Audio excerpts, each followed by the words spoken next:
You were born free, but somewhere along the way, you began collecting strings.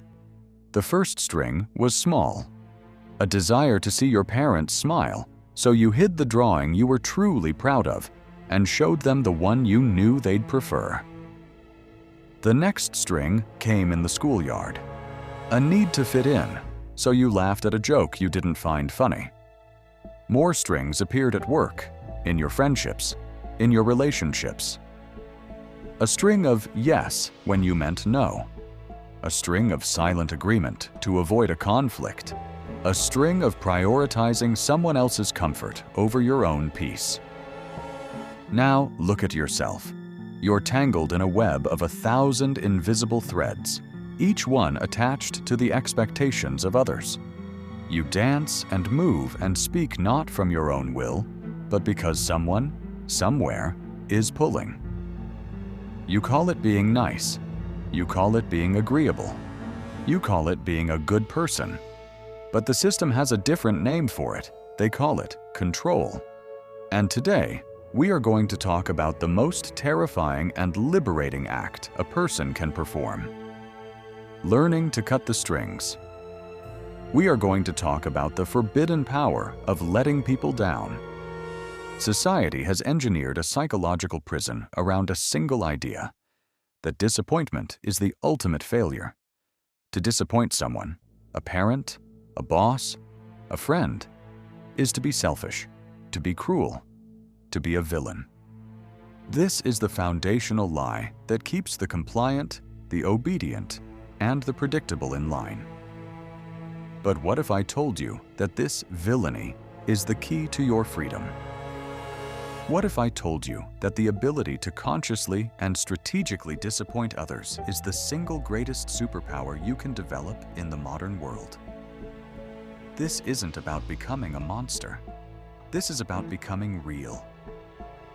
People pleasers aren't respected. They're used. Their goodness is not seen as a gift, but as a utility. A resource to be endlessly extracted. Because you have trained the world around you on exactly how to treat you. You have taught them that your boundaries are flexible, that your time is not your own, and that your needs come second. This psychological contract is written in invisible ink, and you signed it with every reluctant yes. Let's break down the psychology of the nice person. It doesn't come from a place of genuine strength, but from a place of profound fear.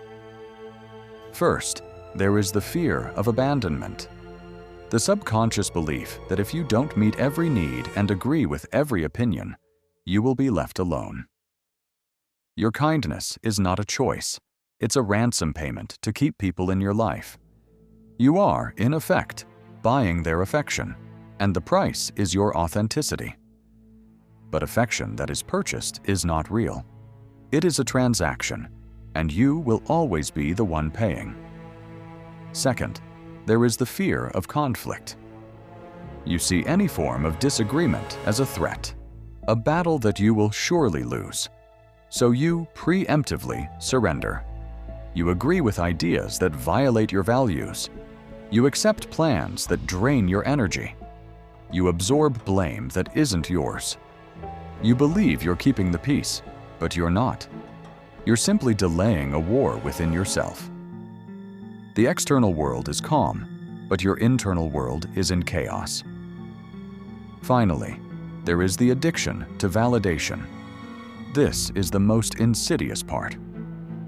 Every time you please someone, you get a small hit of external approval. A thank you, a smile, a word of praise. It feels like love. It feels like worth. But it's not. It's a fleeting reward for your compliance. You become a ghost, visible only when you are reflected in the eyes of others. You have outsourced your self-esteem, and your sense of self is now held hostage by the opinions of everyone you meet. This is not a life. This is a performance, and you are getting tired. The smile is getting heavier. The strings are getting tighter. Now let's talk about the moment of transformation. The moment you pick up the scissors. When you intentionally let someone down for the first time, it is a declaration of self. It is the moment you choose your own sanity over someone else's expectation. Imagine this scenario. A friend asks you for a major favor on a weekend you had set aside to rest and recharge. The old you would have immediately felt the anxiety, the guilt. Your mind would race, trying to find a way to do it, even if it meant sacrificing your own mental health. Your mouth would say, "Of course, no problem," while your soul screamed in protest. The new you does something different. You pause. You feel the wave of guilt wash over you, and you don't run from it. You study it. You recognize it as the echo of old programming. And then you say the most powerful words in the English language. "I'm sorry, but I can't." You don't need a long, elaborate excuse. Excuses are a sign of weakness. They are an apology for having boundaries. A simple, firm, and kind "no" is enough. In that moment, two things will happen. The first is external.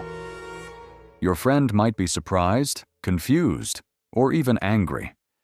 They will be experiencing the shock of a system that has suddenly changed. They are pushing a button that has always worked, and for the first time, it is not delivering the expected result. This is their problem, not yours. You are not responsible for managing their emotions about your boundaries. The second, and far more important thing, happens internally. You will feel a terrifying, exhilarating rush of power. It is the feeling of a string snapping. It is the feeling of taking back a piece of your stolen soul. For the first time in a long time, you will have acted not out of fear, but out of self-respect. This is a skill. It must be trained. You must build your tolerance for other people's disapproval. You must learn to sit in the discomfort of being momentarily seen as the bad guy. Because here is the secret that nice people never learn. Respect is not born from constant agreement. It is born from firm boundaries. When you say yes to everything, your yes becomes worthless. It is expected. But when you are a person who is capable of saying no, your yes becomes a gift. It has weight. It has meaning. People learn that your time and energy are valuable, and they stop treating you like an infinite resource. They may like you less in the short term, but they will respect you more in the long term. The manipulators and the users will fade from your life. They cannot feed on a host that no longer provides. They will call you selfish. They will call you changed. Thank them for noticing. They are simply mourning the loss of their control over you. What will be left are the people who value you for who you are, not for what you can do for them. These are the real connections, the ones that don't require you to erase yourself to maintain them. This is not a call to become a jerk.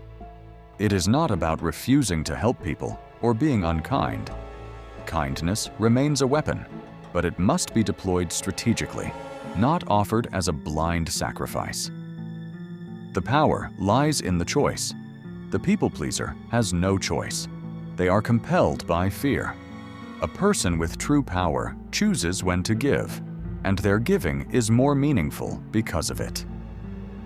Your life's purpose is not to be a supporting character in everyone else's story. You are the protagonist of your own. And the protagonist must sometimes make difficult, unpopular decisions to protect the mission. Your peace is your mission. Your dreams are your mission. Your energy is your mission. So become the villain in someone else's story if it means becoming the hero in your own. Let them call you difficult. Let them call you selfish. Let them be disappointed. Their disappointment is the sound of their expectations breaking against the solid wall of your self-respect. It is the sound of your freedom. Every string you cut doesn't just release you.